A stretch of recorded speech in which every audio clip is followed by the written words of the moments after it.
चलिए अब 16th problem करते हैं।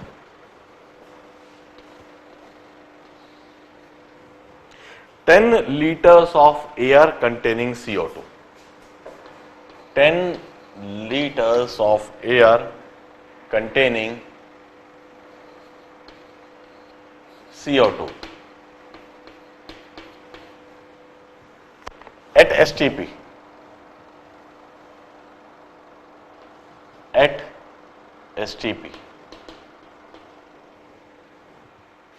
is passed through 100 ml of 0.12 normal calcium hydroxide.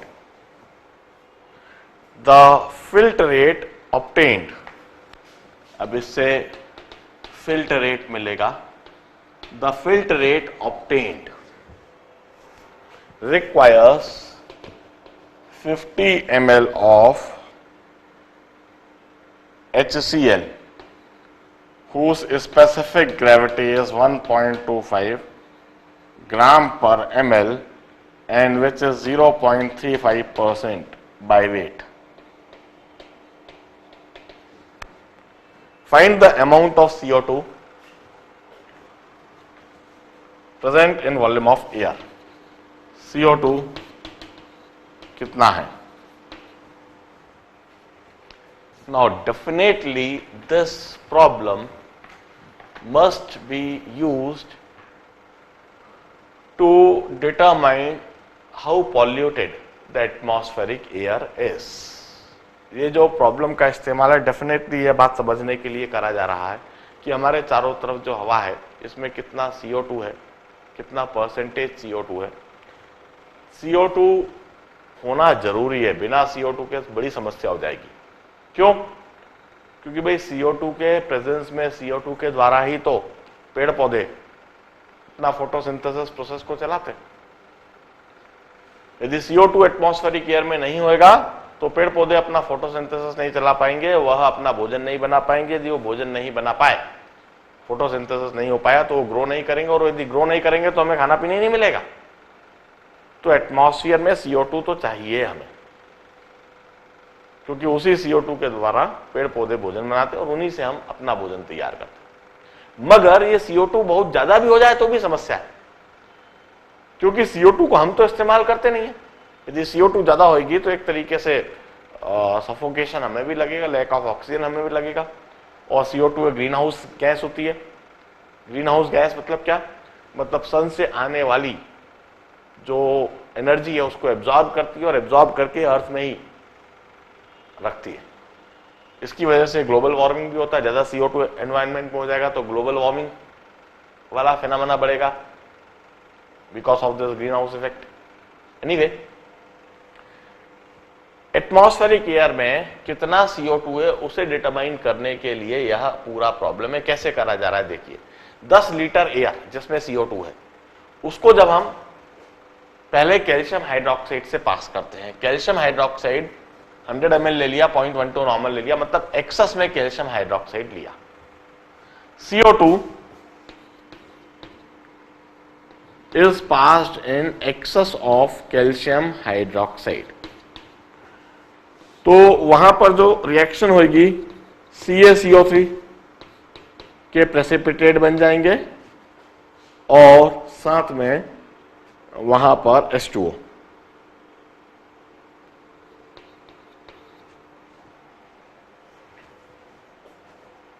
यह आ जाएगा। अब जितना CO2 गैस है उतने ही कैल्शियम हाइड्रोक्साइड के साथ में रिएक्शन होकर CaCO3 के प्रेसिपिटेट बन गए। इसके अलावा इस तरह से वहां प्रेसिपिटेट प्लस फिल्ट्रेट बना। प्रेसिपिटेट में तो CaCO3 है और फिल्ट्रेट में क्या होएगा? फिल्ट्रेट में होएगा अनरिएक्टेड कैल्शियम हाइड्रोक्साइड। यह फिल्ट्रेट में होएगा, यह फिल्ट्रेट में होएगा। H2O फिल्ट्रेट में होएगा और कैल्शियम कार्बोनेट तो प्रेसिपिटेट हो गया। यह प्रेसिपिटेट प्लस फिल्ट्रेट। फिल्ट्रेट मतलब प्रेसिपिटेट को अलग हटाकर जो रिमेनिंग लिक्विड फेज में बनता है दैट इज फिल्टरेट। उस फिल्टरेट में एयर और कार्बन डाइऑक्साइड तो गैस है तो एस्केप कर जाएंगी, कार्बन डाइऑक्साइड एब्जॉर्ब हो गई और बाकी की एयर ऑक्सीजन नाइट्रोजन एस्केप कर गई। इस कैल्शियम हाइड्रोक्साइड में से जितना कार्बन डाइऑक्साइड के साथ में रिएक्शन हुई वो कैल्शियम कार्बोनेट बना के प्रेसिपिटेट होकर अलग हो गया।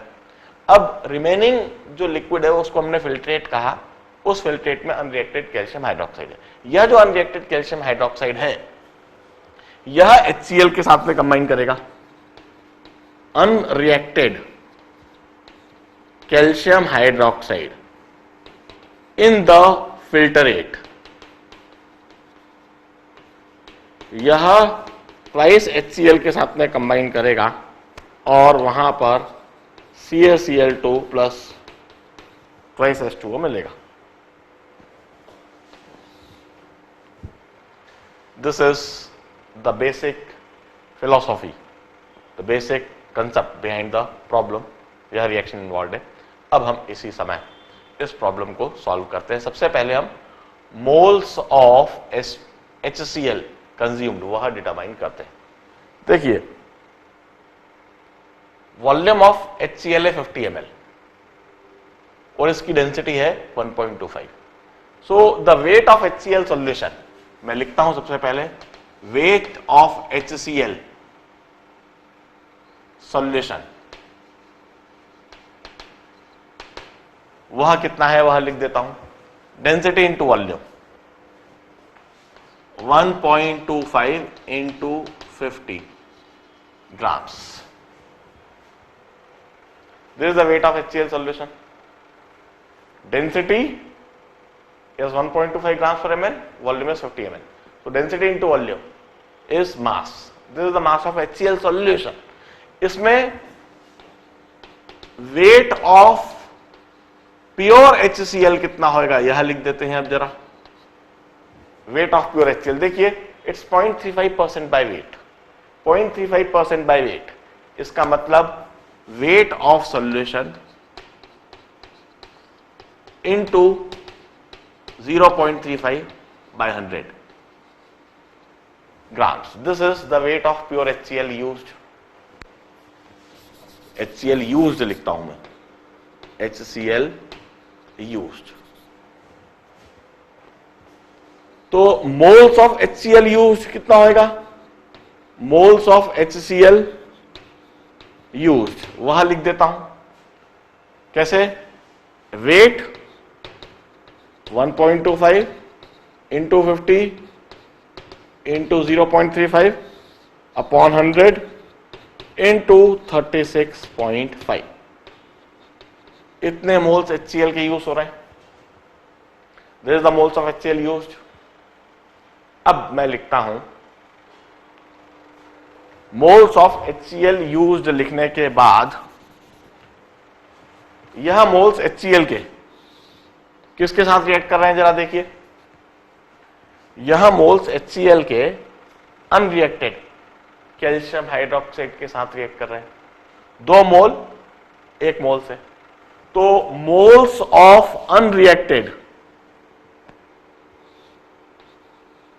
Moles of unreacted calcium hydroxide कितने होंगे? Half of this moles 1.25 into 50 into 0.35 upon 100 into 36.5। इतने मोल्स अनरिएक्टेड कैल्शियम हाइड्रोक्साइड के हैं।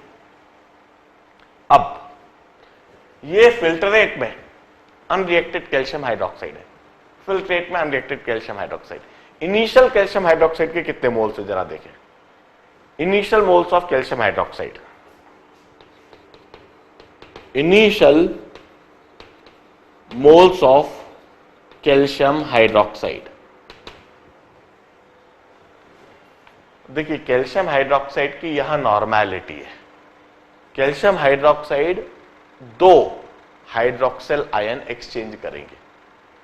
Calcium hydroxide 2 hydroxyl ion exchange करेंगे, इसलिए यदि इसकी नॉर्मेलिटी है 0.12, तो इसकी जो मोलारिटी हो जाएगी वह होगी 0.12 डिवाइडेड बाय 2, इतना मोलारिटी हो जाएगी, या मोलारिटी हम कहेंगे 0.06 मोलर, यह इसकी मोलारिटी होगी।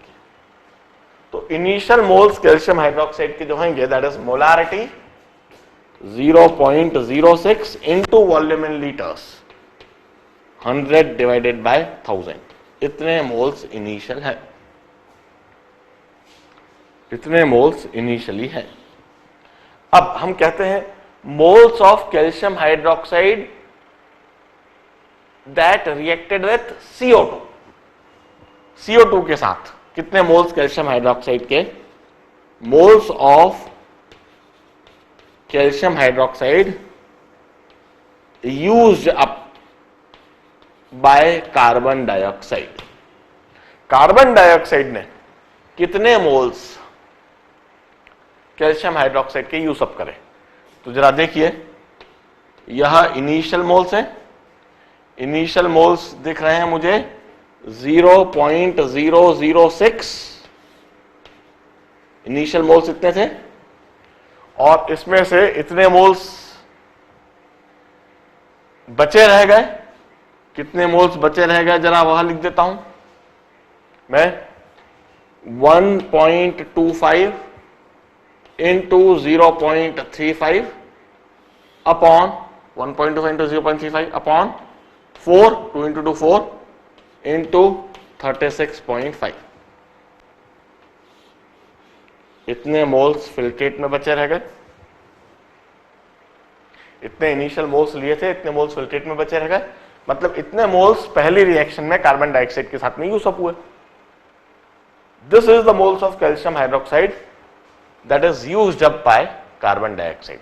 जो एयर में कार्बन डाइऑक्साइड मिली हुई थी, वो एयर जब इस कैल्शियम हाइड्रोक्साइड से पास करी गई, तो इतने मोल्स कैल्शियम हाइड्रोक्साइड के उस कार्बन डाइऑक्साइड ने इस्तेमाल कर लिए। अब देखिए, 1 मोल कार्बन डाइऑक्साइड 1 मोल कैल्शियम हाइड्रोक्साइड के साथ रिएक्ट करती है, तो जितने मोल्स कैल्शियम हाइड्रोक्साइड के यूज अप हुए हैं उतने ही मोल्स कार्बन डाइऑक्साइड के रहे होंगे।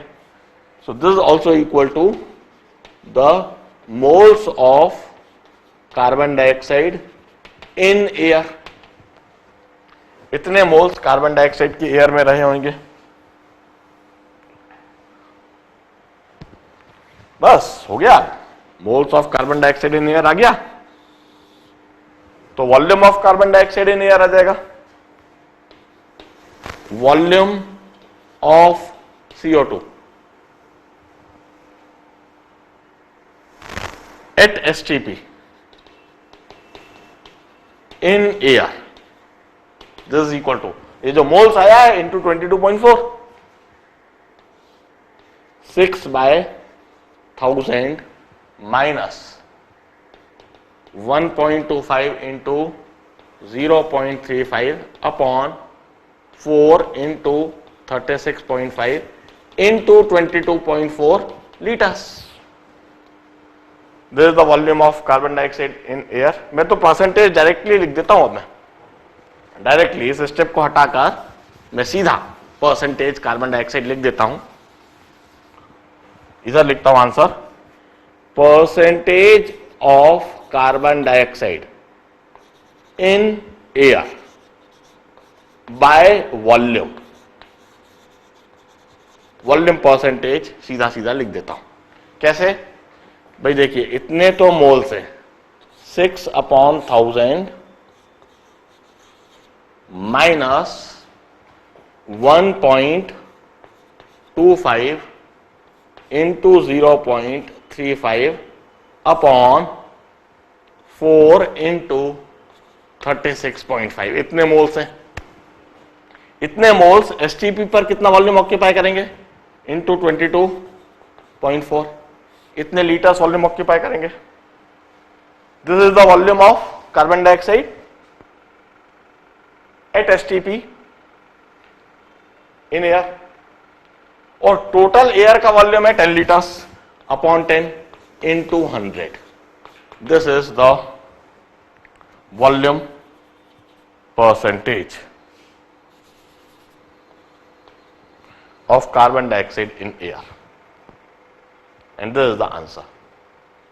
बड़े ध्यान से इस पूरे 16th प्रॉब्लम को देखिए, जो आंसर आएगा वह आंसर भी लिख देता हूं।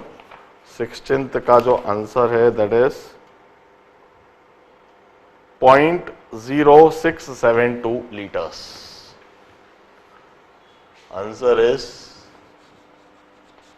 और मोल्स आ गया, इससे वेट भी आ गया है, पीछे वेट भी लिखा हुआ है, यानी आप इसको कैलकुलेट करके देखो बड़े ध्यान से, पूरे प्रॉब्लम के सॉल्यूशन को देखो। 10 लीटर एयर और उसमें कार्बन डाइऑक्साइड है, और इस कार्बन डाइऑक्साइड का परसेंटेज निकालना है। कितना है, ग्राम्स में निकालने हैं, मोल्स निकालने हैं, वॉल्यूम निकालना है, परसेंटेज कंट्रीब्यूशन निकालना है, सब कुछ निकाला जा सकता है। 100 ml 0.12 नॉर्मल कैल्शियम हाइड्रोक्साइड के साथ पास करा, excess calcium hydroxide. 0.12 normal calcium hydroxide को हम 0.12 डिवाइडेड बाय 2 मोलर कहेंगे, क्योंकि calcium hydroxide 2 hydroxyl ion transfer करेगा, इसलिए normality divided by 2 that would be the molarity. अब जितना भी कैल्शियम हाइड्रोक्साइड डाला है उसमें से कुछ कैल्शियम हाइड्रोक्साइड कार्बन डाइऑक्साइड के साथ रिएक्ट कर लेगा। इस बात पर निर्भर करेगा कि कितनी कार्बन डाइऑक्साइड है। जितनी भी कार्बन डाइऑक्साइड है उसने रिएक्ट कर लिया, कैल्शियम कार्बोनेट प्रेसिपिटेट में चला जाएगा और वहां पर फिल्ट्रेट बचा रह जाएगा। फिल्ट्रेट में क्या होगा, वाटर होगा और अनरिएक्टेड कैल्शियम हाइड्रोक्साइड होगा। अनरिएक्टेड कैल्शियम हाइड्रोक्साइड इन फिल्ट्रेट वाटर, तो कोई मतलब नहीं। एयर की CO2 तो रिएक्ट कर लिया, ऑक्सीजन नाइट्रोजन एस्केप कर जाएंगी। यह कैल्शियम हाइड्रोक्साइड जो फिल्ट्रेट में आया, अनरिएक्टेड कैल्शियम हाइड्रोक्साइड जो फिल्ट्रेट में आया, इसे हमने HCl से रिएक्ट कराया।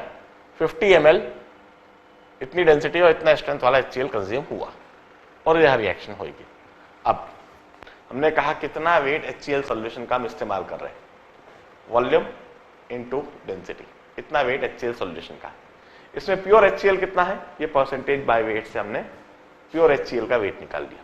प्योर HCl हम इतना इस्तेमाल कर रहे हैं, कितने मोल्स HCl के हम इस्तेमाल कर रहे हैं, weight of pure HCl upon its molecular weight, इतने मोल्स HCl के इस्तेमाल कर रहे हैं। तो इतने मोल्स यदि HCl के इस्तेमाल हो रहे हैं, इसका मतलब अनरिएक्टेड कैल्शियम हाइड्रोक्साइड कितना रहा होगा। मोल कंसेप्ट से हमने अनरिएक्टेड कैल्शियम हाइड्रोक्साइड लिख दिया। फिर हमने initial moles of calcium hydroxide लिख दिया जो लिया था। इनिशियली इतने मोल्स थे और इतने मोल्स HCl के साथ कंज्यूम हुए, मतलब बाकी के मोल CO2 के साथ कंज्यूम होंगे। इनिशियल मोल माइनस बचे हुए मोल, इतने मोल CO2 के साथ यूज अप हुए होंगे, तो इतने ही मोल्स वहां पर CO2 के रहे होंगे। मोल कंसेप्ट से हमने ये बात लिखी।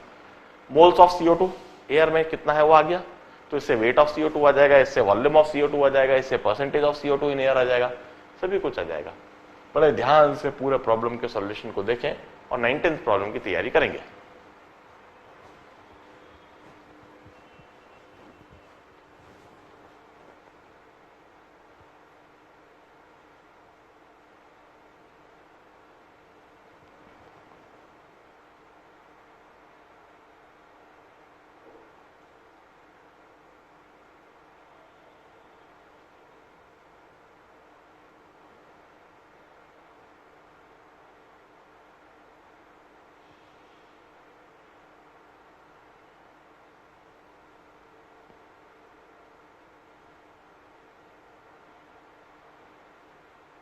चलिए अब 19th प्रॉब्लम करते हैं। H2O2 is reported 3.03% by weight. H2O2 is reported 3.03% by weight. Calculate the strength in terms of volume of O2. Volume strength of H2O2, volume strength हमें बतानी है। मैंने already methods of expressing concentration में H2O2 के volume strength से related concept बता रखा है, मैं उसको इधर रिकॉल करूंगा। If density of H2O2 is, इसकी डेंसिटी दे रखी है, दैट इज D ग्राम पर ml। अब देखिए वॉल्यूम स्ट्रेंथ क्या होता है, मैं एक बार रिकॉल करा दूं। If we take 1 liter of H2O2 solution, if we take 1 liter of H2O2 solution, then upon its decomposition, the volume of oxygen liberated by that H2O2 at STP, measured at STP, that is the volume strength. If V is volume strength, if V is volume strength, इसका मतलब 1 liter of H2O2 solution would liberate V liters of oxygen at STP according to this reaction, H2O2 giving you H2O plus half O2. This is the meaning of volume strength. अब मैं इसका volume strength determine करके दिखाता हूं. पहले मैं 1 litre solution का ले लेता हूं. 1 लीटर H2O2 सॉल्यूशन, यह इक्वल टू होगा 1000 ml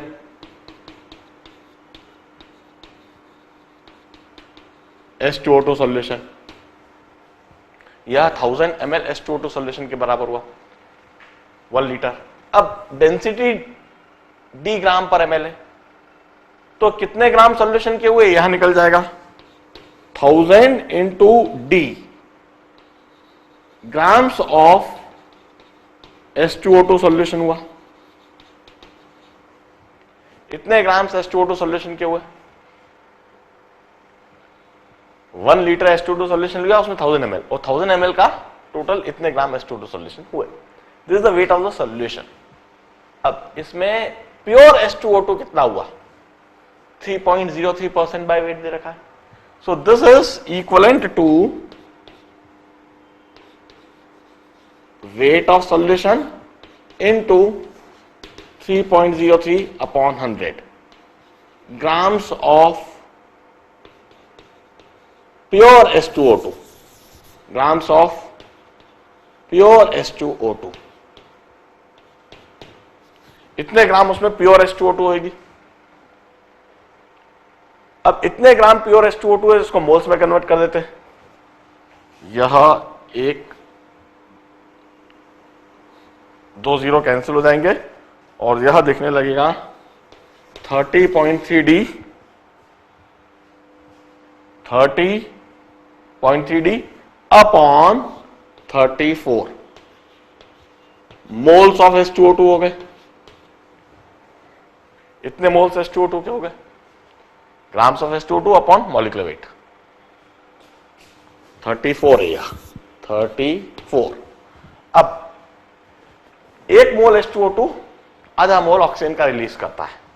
so moles of oxygen would be half of this 30.3D upon 34.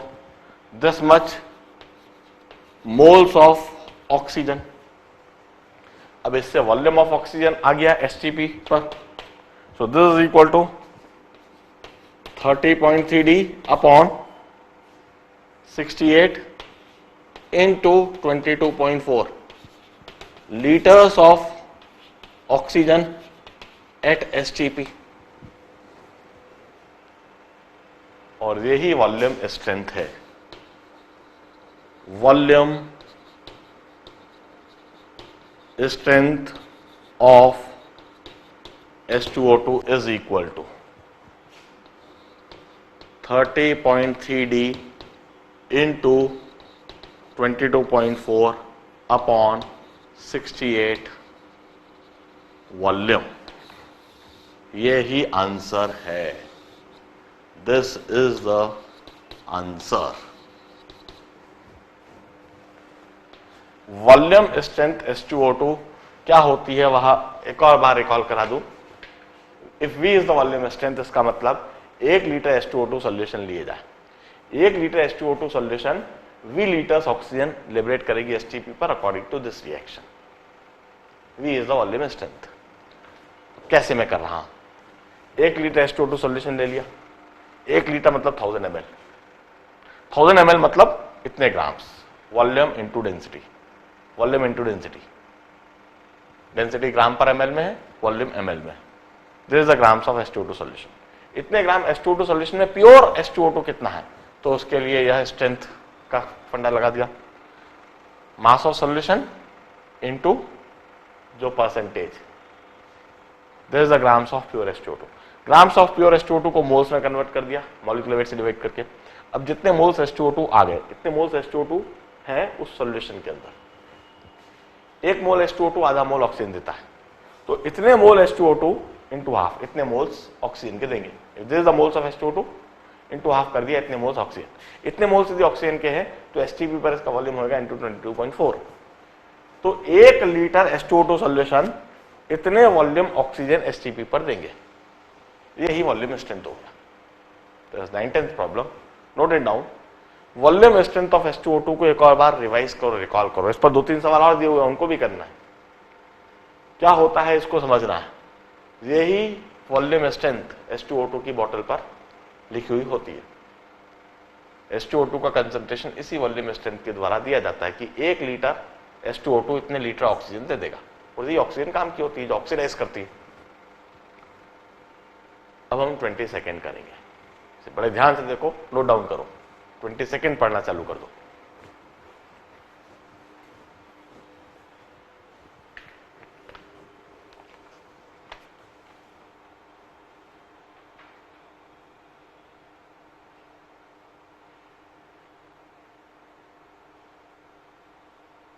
चलिए 20 सेकेंड प्रॉब्लम करेंगे आप।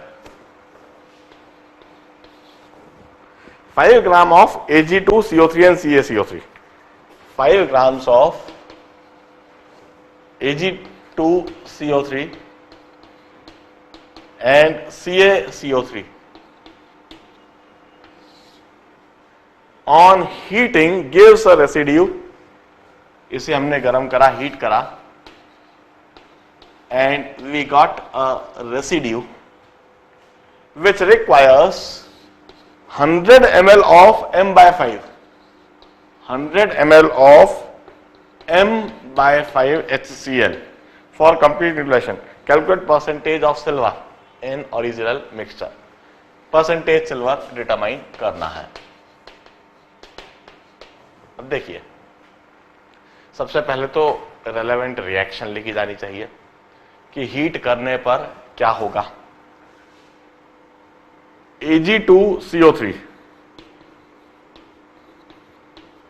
on heating would give you Ag2O और CO2 एस्केप कर जाएगा,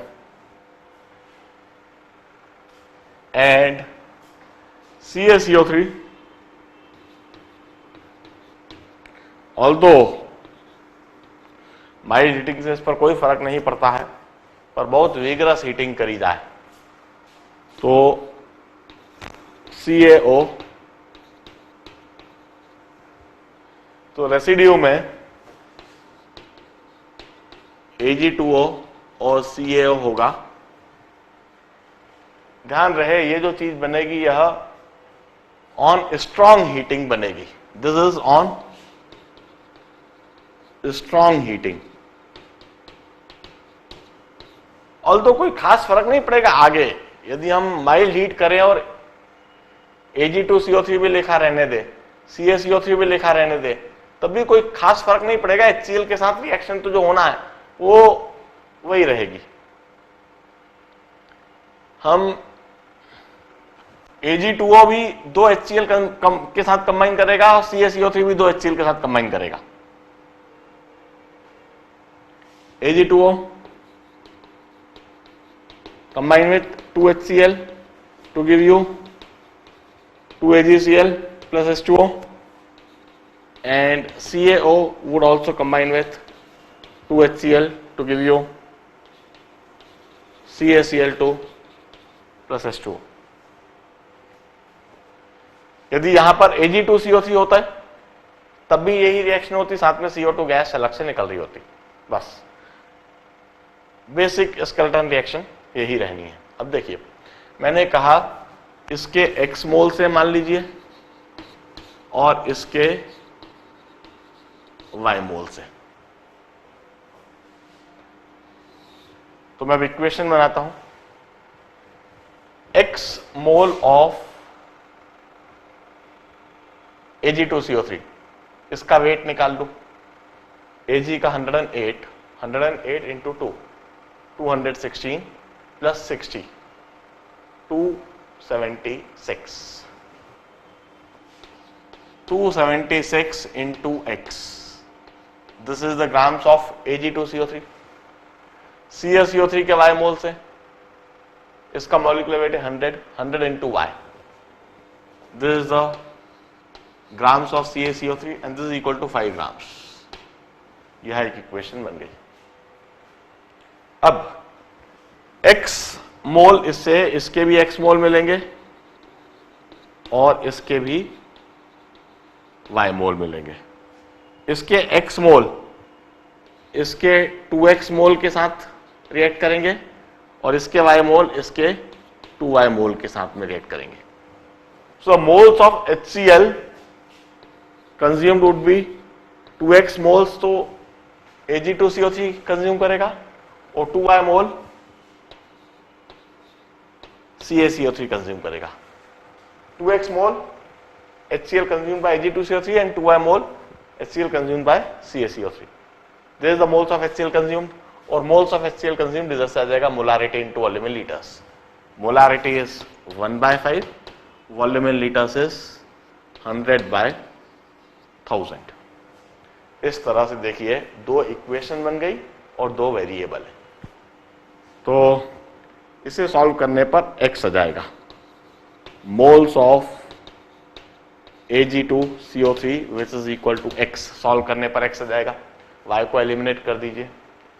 मैं x इसलिए निकाल रहा हूं क्योंकि मुझे परसेंटेज Ag निकालना है, तो सिर्फ x ही चाहिए, मुझे y की आवश्यकता नहीं है। y को एलिमिनेट कीजिए, एलिमिनेशन मेथड लगाइए और y को एलिमिनेट कीजिए और सॉल्व x के लिए कीजिए, तो मोल्स ऑफ Ag2CO3 आ गया। अब हम कहेंगे moles of silver would be 2 into x. Weight of silver is 2x into 108 grams. इसे सॉल्व कर लीजिए। अब percentage silver would be weight of silver upon total weight into 100.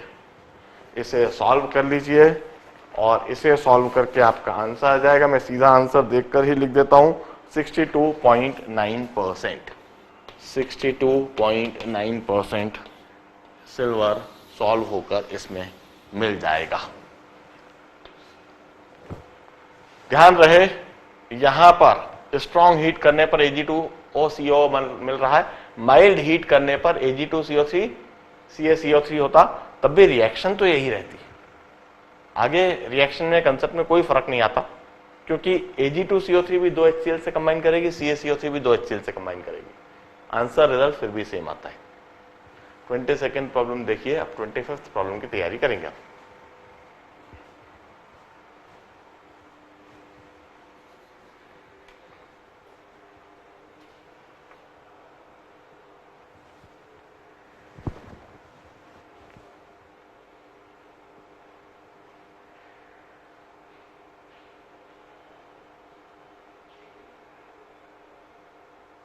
25th problem सीखते हैं।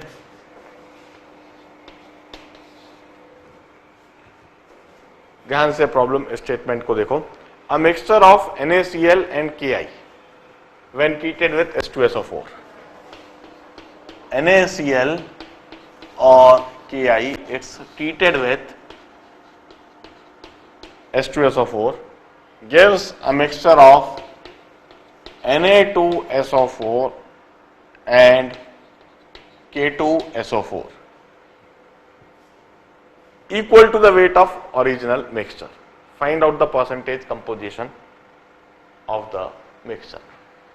वेट ऑफ NaCl और Ki, इसका जो total weight है that is equal to the weight of Na2SO4 and K2SO4 formed. Weight of NaCl plus Ki is equal to weight of Na2SO4 and K2SO4. इस basis पर percentage contribution बताना है. सबसे पहले हम रेलेवेंट रिएक्शन लिख देते हैं. Twice NaCl would react with H2SO4 to give you Na2SO4 and twice HCl, and twice Ki would react with H2SO4 to give you K2SO4 and twice HI. यह relevant reaction है. अब once again मैं कहता हूं NaCl के X मोल ले लिए जाएं और Ki के Y मोल ले लिए जाएं. तो X मोल NaCl X/2 मोल Na2SO4 के देगा और Y मोल Ki Y/2 मोल K2SO4 के देगा. अब हम जो कंडीशन दी हुई है उससे वेट बैलेंस निकाल लें. कैसे, जरा देखिए. हम कहेंगे 58.5 into x, this is the weight of NaCl. Ki का वेट 39 प्लस 127, पोटेशियम का 39, आयोडीन का 127. 127 plus 39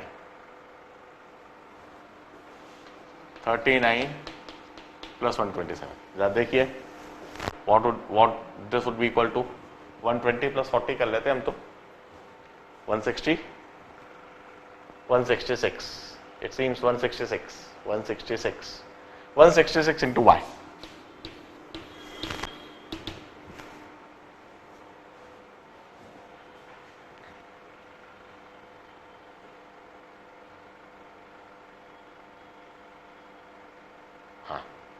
This is the weight of NaCl and Ki, and this is equal to the weight of Na2SO4 and K2SO4. Na2SO4 का wait कितना होगा?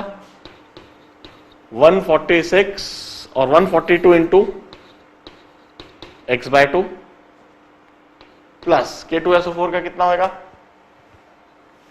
96 plus 78. K2SO4 का 78 plus 96, तो 100 plus 78 कर लो पहले. 178 174 इंटू Y/2. यह इक्वेशन बन गई.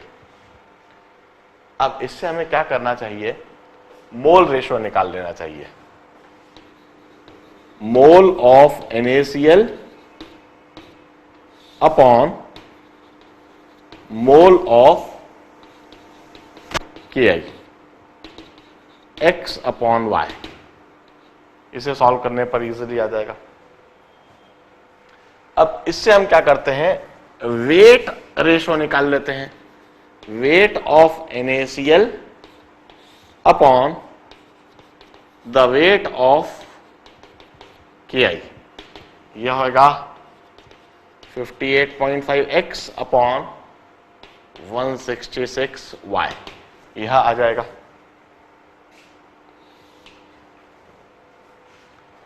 सॉल्व करने पर इससे x अपॉन y आ जाएगा और वेट रेशियो आ जाएगा.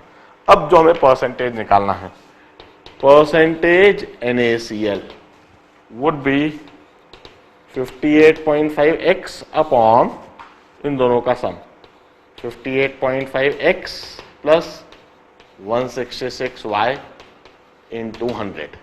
यह परसेंटेज NaCl हुआ. Percentage Ki would be 166y upon 58.5x plus 166y into 100. This is percentage Ki. Solve कर लीजिए और आंसर चेक कीजिए. जो आंसर आना चाहिए 68.46, 68.46% NaCl और 31.54% Ki. Just check it. You should get the answer. Once again, complicated equation है, solve करना सीखना ही होती है. मैं यह नहीं कहता कि IIT JEE में सारे सवाल ऐसे होते हैं, मगर हमने यह बात देखी है, जो टोटल 30 प्रॉब्लम्स आते हैं उसमें से कोई एक सवाल ऐसा जरूर होता है जिसमें इस तरह का कैलकुलेशन आ जाता है. They simply wish to check कि जब इस तरह का कैलकुलेशन आता है तो आप कितना कॉन्फिडेंटली, कितना एक्यूरेटली उसे सॉल्व कर पाते हो. इस तरह की इक्वेशन आने पर जिस बच्चे ने कॉन्फिडेंस के साथ, एक्यूरेसी के साथ सॉल्व कर लिया, it means that candidate definitely have an edge over other candidate. मगर सारे सवाल ऐसे नहीं देते. 30 में से कोई एक सवाल ऐसा दे दिया और उस एक सवाल से स्टूडेंट की यह स्किल्स, यह कैपेसिटी, कैपेबिलिटी, यह टैलेंट भी चेक हो जाता है. IIT JEE या कोई से भी competitive examination, all India PMT या NEET, यह ऐसी एग्जाम होती है जिसमें किसी भी कैंडिडेट की हर तरह की स्किल्स चेक होती है. ऑल इंडिया रैंक 1 वही बन सकता है जिसमें हर तरह का काम करने की कैपेसिटी हो, हर तरह का सवाल, हर तरह की सिचुएशन को फेस करने की और उसके साथ फाइट करने की और उसके साथ में जीतने की जिसमें क्षमता हो. तो इस तरह की इक्वेशन आने पर भी आपको इसकी प्रैक्टिस करनी चाहिए, सॉल्व करके देखना चाहिए, आंसर लाकर देखना चाहिए. फाइनली x/y लाओ, वेट रेशियो लाओ और फिर परसेंटेज कंट्रीब्यूशन देखो. 28th प्रॉब्लम करेंगे आप.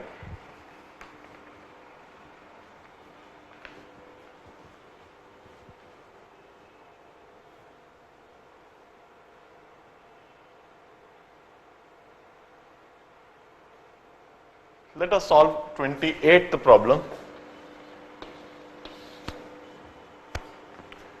The mineral hematite. Hematite is iron ore. This contain Fe2O3. Hematite is Fe2O3.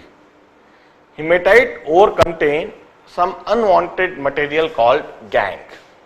इसमें unwanted material को हम गैंग कहते हैं.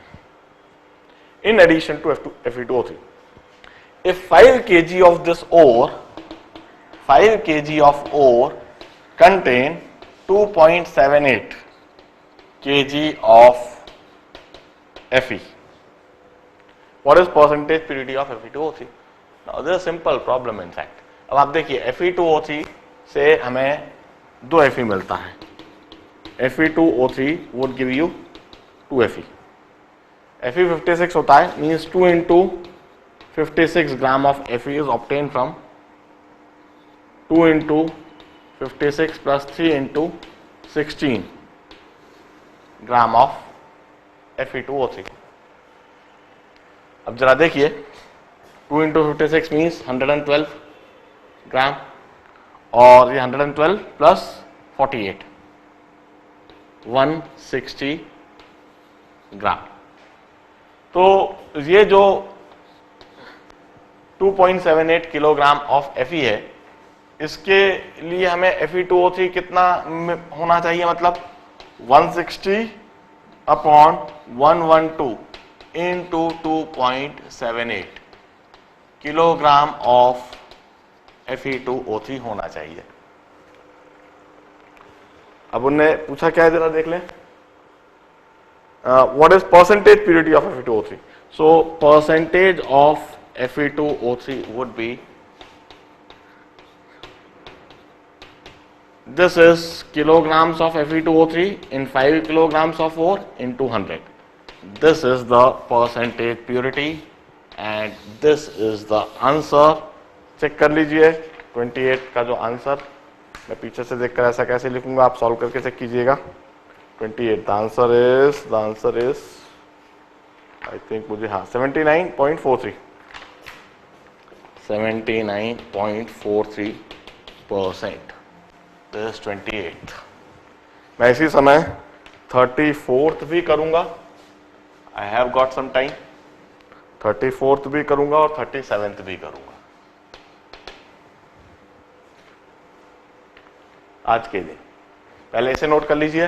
देखिए Fe2O3 के 160 ग्राम्स में 112 ग्राम Fe होते हैं, तो 112 ग्राम Fe means 160 gram of Fe2O3. So this much kilograms of Fe means this much kilograms of Fe2O3. 160 by 112 into 2.78. इतने किलोग्राम्स वहां Fe2O3 के होने चाहिए, तो इतना परसेंटेज प्योरिटी होना चाहिए। तो इस 28 प्रॉब्लम सॉल्यूशन ध्यान से देखिए, फिर 31st करेंगे आज ही। 31st क्या, 34, 37 भी अभी करेंगे।